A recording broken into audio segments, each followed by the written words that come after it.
Tilt-up panel construction allows a contractor to be more efficient on the job site.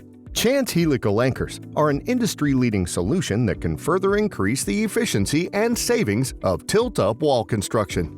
Contractors can avoid the expense of storing and hauling bulky concrete deadmen or the inconvenience of pouring a slab for subfloor bracing before the structure's roof is in place. Each panel typically uses 1 or 2 helical anchors. A single 7-foot-long SS5 square shaft helical anchor weighs only 77 pounds, but can support a load of up to 50,000 pounds, depending on soil conditions. Helical anchors are installed by being screwed into the ground, typically at a 45-degree angle, using any standard hydraulic construction equipment. Once the anchor is installed, it can be immediately loaded without the delay of waiting for concrete to cure.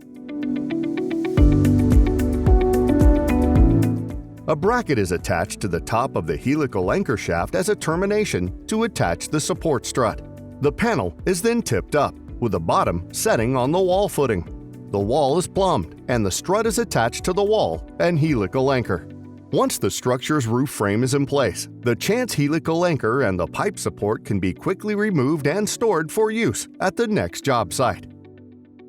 For more information, visit www.chancefoundationsolutions.com.